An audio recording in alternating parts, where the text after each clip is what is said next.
Welcome to only IAS. स्वागत है आप सभी लोगों का प्रीलिम बूस्टर न्यूज डिस्कशन में। आज 27 अप्रैल 2022 है, तो आइए देख लेते हैं कौन से इंपॉर्टेंट आर्टिकल्स हैं जो आज हमें कवर करने हैं। पहला आर्टिकल कुरिल आइलैंड या फिर नदर्न टेरिटरीज के बारे में है। अब यहाँ पर दो नाम इस्तेमाल किए जा रहे हैं ऑब्लिक करके। इसका एक बेसिक रीजन इसलिए है कॉज ये एक डिस्प्यूटेड टेरिटरी है जिसे दो अलग अलग नामों से पुकारा जाता है। कुरिल आइलैंड या फिर साउथ कुरिल ये नाम इस्तेमाल किया जाता है मेजरली रशिया के द्वारा, जबकि जापान इसी सेम टेरिटरी के लिए नदर्न टेरिटरीज ये शब्द इस्तेमाल करता है। इससे एक बात तो साफ हो गई कि ये जो टेरिटरी है ये डिस्प्यूटेड है जापान और रशिया के बीच में। अभी हाल ही में जापान ने ये बोला कि इस टेरिटरी को रशिया ने इलीगली ऑक्यूपाई कर रखा है। जापान का जो नॉर्थ का हिस्सा है, होकाइडो जो उनका प्रांत है, उसी से जुड़ा हुआ ये चेन ऑफ आइलैंड है। बेसिकली इसमें 4 आइलैंड्स आते हैं। रेड कलर के सर्किल में आपको घेरा हुआ दिख रहा है और ये चेन ऑफ आइलैंड से जुड़ता है रशिया से। इसे क्लेम करता है जापान, लेकिन अभी इस पर जो कंट्रोल है वो रशिया का है। सी ऑफ ओखोत्स्क और पैसिफिक ओशन के बीच में ये मिलेगा। होकाइडो प्रांत के हिस्से के रूप में इसको देखा जाता है। मॉस्को टोक्यो दोनों ही से क्लेम करते हैं। हालांकि वर्ल्ड वॉर 2 के बाद से ही रशिया के पास है। वर्ल्ड वॉर 2 के एंड में रशिया ने इसे अपने अंडर में ले लिया था और 1949 में उन्होंने वहां पे जो भी जापानीज रेसिडेंट्स हैं उनको एक्सपेल कर दिया, बोला कि आप जाइए यहां से। टोक्यो कहता है कि ये उनका है, यानी कि जापान, और 19वीं शताब्दी से उनके पास रहा है। So that is the issue of Kuril island या फिर नदर्न टेरिटरीज। हमारा नेक्स्ट आर्टिकल ओल्गा तेलिस जजमेंट के बारे में है। हाल ही में जहांगीरपुरी में कई सारे डिमोलिशंस देखे गए हैं दिल्ली में। अथॉरिटीज का ये कहना है कि ये अतिक्रमण का क्षेत्र है, यहां पर ये घर या दुकानें नहीं होनी चाहिए, and that is the reason कि उन्हें ढहा दिया गया, गिरा दिया गया। काफी ह्यू एंड क्राई मचा। इसे ऑनगोइंग कम्युनल वायलेंस के साथ भी जोड़ के देखा गया कि टारगेटेड डिमोलिशन किया गया है जो लोग इस प्रकार के वायलेंस में शामिल थे। इन बिटवीन ये कितना सही या गलत है, इसी डिबेट को लेकर ओल्गा तेलिस जजमेंट भी न्यूज में आया। ये जजमेंट वैसे तो 37 साल पुराना है, जहां पर सुप्रीम कोर्ट के कॉन्स्टिट्यूशनल बेंच ने परमानेंट ड्वेलर्स, मतलब ऐसे लोग जो फुटपाथ पे रहते हैं, उनके संबंध में एक जजमेंट दिया था। केस फाइनल हुआ था 1985 में, लेकिन ये मामला 1981 का था, जब जो अथॉरिटीज थी मुंबई की, उन्होंने ये डिसाइड किया। बेसिकली बॉम्बे म्युनिसिपल कॉर्पोरेशन और मुंबई की जो गवर्नमेंट थी, स्टेट गवर्नमेंट थी, महाराष्ट्र की जो स्टेट गवर्नमेंट थी, उन्होंने ये कहा कि जो परमानेंट ड्वेलर्स हैं वो सड़कों पे जाम लगा देते हैं, बिकॉज उस जगह से लोग आ जा नहीं पाते। तो जब लोग परमानेंट्स पे यानी कि फुटपाथ पे आ जा नहीं पाएंगे तो वो सड़कों पे चलेंगे, तो सड़कों पे जाम लगता है, and that is the reason कि इन्हें हटाया जाना चाहिए। तो फोर्सफुली वहां से उस लोकेशन को एविक्ट करवाना शुरू किया गया। तो कई सारे एनजीओज एंड ऑल ने केस कर दिया। मामला जब सुप्रीम कोर्ट के पास गया तो सुप्रीम कोर्ट ने इसे अनकॉन्स्टिट्यूशनल करार दिया। ये नहीं कहा कि उन्हें वहां से हटाया नहीं जाना चाहिए, उन्होंने बोला कि जो हटाने का तरीका है वो सही नहीं है, आपको उन्हें सुनना होगा और उन्हें एक ड्यू नोटिस देना होगा, उसके बाद ही आप उन्हें वहां से हटा सकते हैं। बेसिकली ये जो एविक्शन किया जा रहा था वो मानसून सीजन में किया जा रहा था, बरसात के समय में। उस समय लोग जाते कहाँ? तो जजमेंट में यही निकल के आया था कि देखिए, अगर वो परमानेंट ड्वेलर्स हैं तो उनके पास राइट टू लाइवलीहुड है। वो कोई बहुत मर्जी से या खुशी से तो वहां रहते नहीं है, मजबूरी में रहते हैं एक ऐसे एरिया में जहां गंदगी हो, साफ सफाई ना हो। मुंबई में बहुत सारे लोगों के लिए जो हाउसिंग है वो अफोर्ड कर पाना पॉसिबल नहीं होता, बहुत ही नॉमिनल सी जॉब में, तो वो फुटपाथ पे रहना पसंद करते हैं ताकि अपनी लाइवलीहुड चला सकें। तो उन्होंने कहा फर्स्ट ऑफ ऑल तो आपको उनकी बातों को सुनना होगा, बिकॉज ये उनके लाइवलीहुड के राइट का वायलेशन है। जहां पर आप उन्हें ऑल ऑफ सडन कहते हैं नहीं चलो हटो यहां से, खाली करो इसे, आपको उन्हें प्रॉपर नोटिस देना होगा ताकि अगर वो अपना कोई अरेंजमेंट करना चाहते हैं किसी अन्य जगह पे तो कर पाए, अपने विकल्प देख पाए। ऑल ऑफ सडन आप रातों रात हटा देंगे तो वो जाएंगे कहाँ? हालांकि फिर भी ओल्गा तेलिस जजमेंट को क्रिटिसाइज किया जाता है ऑन द बेसिस कि उन्होंने रिहैबिलिटेशन की कोई प्रावधान नहीं किए। मतलब अगर उन्हें वहां से इविक्ट किया जा रहा है तो अथॉरिटीज की जिम्मेदारी बनती है, बीइंग वेलफेयर स्टेट, कि उन्हें कहीं ना कहीं कोई ना कोई जगह दी जाए जहां पे वो रह सके। तो जजमेंट इस बात पर सहमत होता है कि जो परमानेंट ड्वेलर्स हैं उन्होंने किसी पब्लिक स्पेस को ऑक्यूपाई किया है जो कि अनऑथराइज्ड है, दैट्स ट्रू। हालांकि उन्हें सुने जाने का अधिकार है और रीजनेबल अपॉर्चुनिटी दी जानी चाहिए इसके पहले कि वो एक्सपेल किए जाएं, ताकि अगर वो कहीं अपना और अरेंजमेंट करना चाहते हैं तो कर सकते हैं। वही मामला 1981 का था और 1985 में क्लियर हुआ। इसके बाद बहुत सारे लोगों को फुटपाथ से एक्सपेल किया गया कुछ समय के बाद, जो टाइम था कि हाँ मानसून के 1 महीने के बाद ही आप ऐसा कर सकते हो।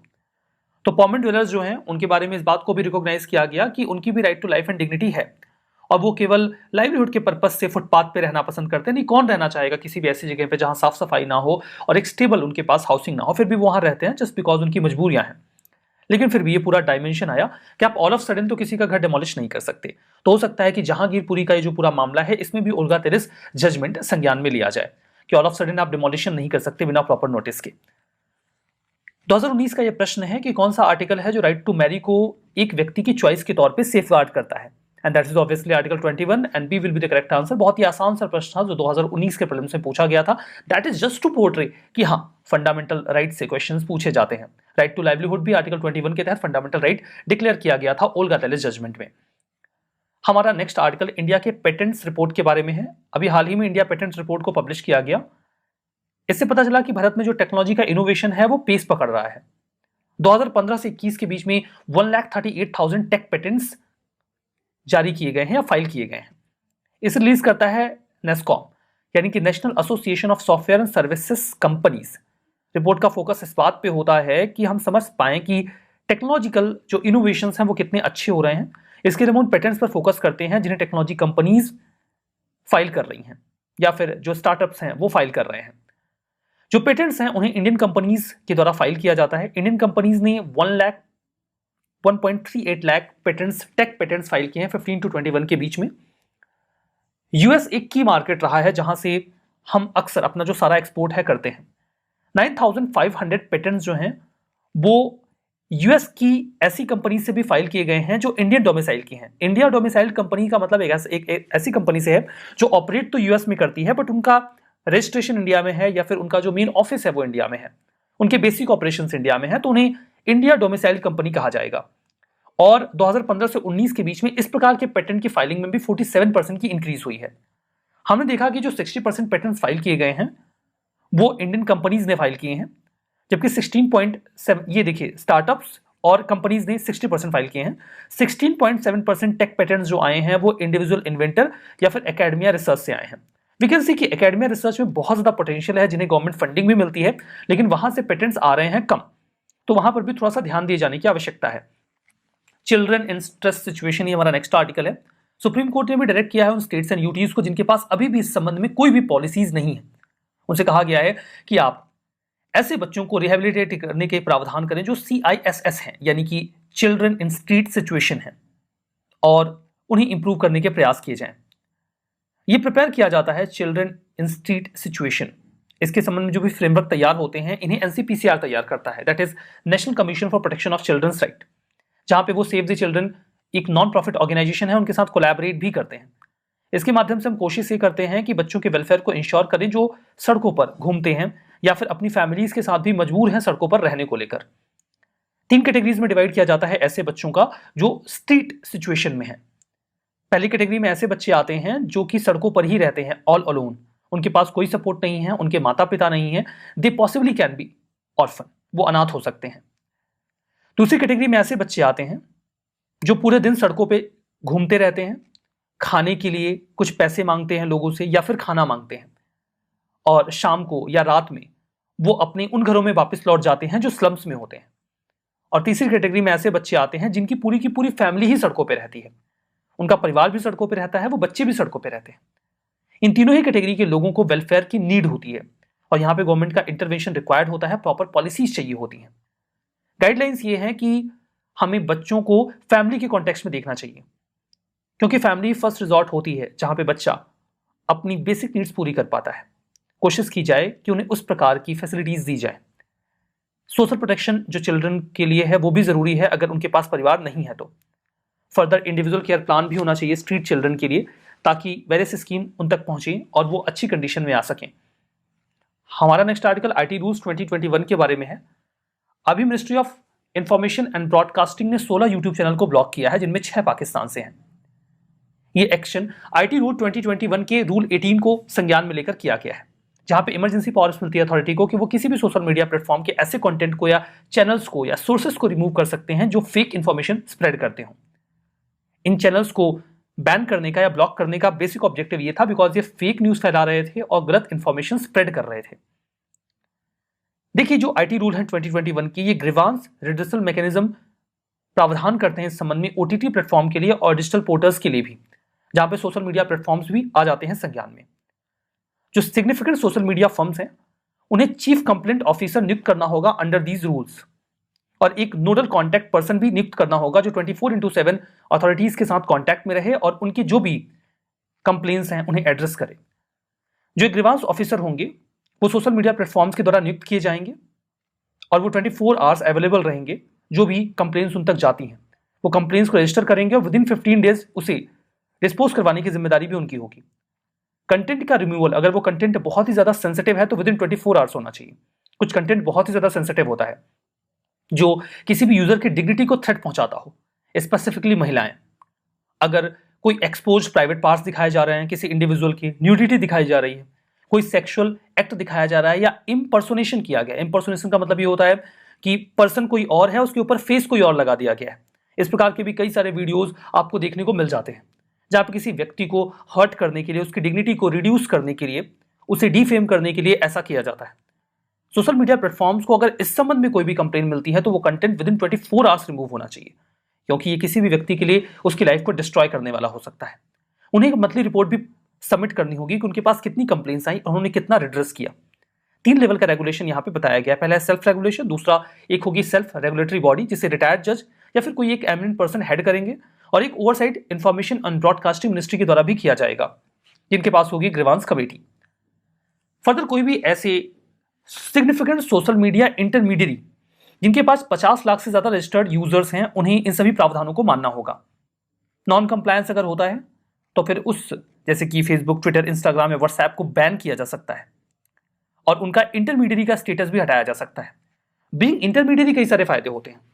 सोशल मीडिया प्लेटफॉर्म्स को एक इंटरमीडियरी का दर्जा दिया जाता है जहां पर एक व्यक्ति है जो कंटेंट प्रोवाइड करता है और एक व्यक्ति कंटेंट रिसीव करता है। ये जस्ट इंटरमीडियरी है।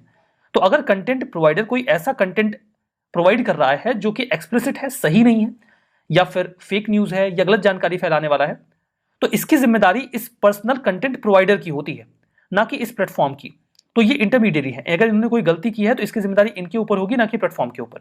लेकिन अगर इनका इंटरमीडियरी का दर्जा खत्म कर दिया जाए तो इस प्लेटफॉर्म पर जो भी यूजर्स कोई एक्सप्लिसिट जानकारी, गलत जानकारी, फेक न्यूज या फिर ऐसी हार्मफुल इंफॉर्मेशन स्प्रेड कर रहे हैं जो सोसाइटी के लिए एट लार्ज नुकसानदेह है, तो इसकी जिम्मेदारी इस यूजर की बजाय इस एंटिटी पर आ जाएगी, क्योंकि अब ये इंटरमीडिएट नहीं है। अब ये माना जाएगा कि ये कंटेंट ये खुद ही डिलीवर कर रहे हैं और तब इनको पनिशमेंट मिलेगी। तो इंटरमीडिएरी का दर्जा इन्हें सेफ बनाता है, और अगर ये दर्जा खत्म हो जाए तो फिर ये क्रिमिनल एक्शंस के लिए लायबल हो जाएंगे, and that is the reason कि उन्हें इस स्टेटस को बचाना होगा। हमारा next article self amplifying mRNA vaccine के बारे में है, जिसे अभी हाल ही में आर्किटुरुस थेरेपेटिक होल्डिंग्स के द्वारा तैयार किया जा रहा है। ये अपने 3 फेज के ट्रायल्स में बहुत अच्छा परफॉर्म कर रहा है। मैसेंजर आरएनए के बारे में मैंने आपको इसके पहले भी एक दफा बताया था। जो वायरसेस होते हैं उनके पास होती हैं स्पाइक्स, जैसे कि कोरोना वायरस की एक बहुत ही पॉपुलर इमेज आपने ये देखी होगी। ये स्पाइक्स कुछ प्रोटीन से बने होते हैं जिसमें डीएनए और आरएनए भी शामिल होते हैं।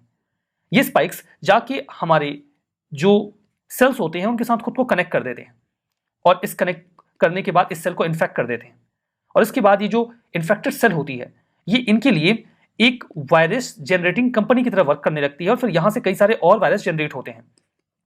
यहां पे अगर हमें वैक्सीन चाहिए तो बेसिकली हम इसी वायरस को फेंटेड फॉर्म में या फिर डीएक्टिवेटेड फॉर्म में बॉडी में डालते हैं, और फिर हमारा जो इम्यून सिस्टम है वो इनके खिलाफ एंटीबॉडीज जनरेट करता है। बाद में जब एक्चुअल अटैक होता है तो चूंकि वो तैयार होते हैं इस प्रकार के वायरस को लेकर, बिकॉज उनके पास ऐसी वैक्सीन गई होती है, वो आसानी से इस वायरस के खिलाफ लड़ पाते हैं। लेकिन एक्चुअल वायरस का वैक्सीन बना पाना ये एक लंबा प्रोसेस होता है, खर्चीला होता है। फर्दर जब आप एक एक्चुअल वायरस किसी व्यक्ति की बॉडी में डाल रहे होते हैं तो वो 2-3 दिनों के लिए उस व्यक्ति की तबीयत को भी खराब कर देता है। इसका एक दूसरा ऑप्शन होता है कि हम पूरे वायरस पे फोकस करें ही क्यों, हम फोकस इस स्पाइक पे क्यों ना करें, क्योंकि अल्टीमेटली तो यही खुद को लिंक कर रहा है सेल के साथ और इन्फेक्शन फैला रहा है। तो हम यहां पर जो mRNA वायरस होता है इसमें से स्पाइक पे फोकस करते हैं और इसके आरएनए सीक्वेंसिंग को स्टडी कर लेते हैं। बेसिकली हम एक मैसेंजर आरएनए तैयार करते हैं इस स्टडी की मदद से, और उस mRNA को हम एक वैक्सीन के फॉर्म में ह्यूमन बॉडी में डाल देते हैं।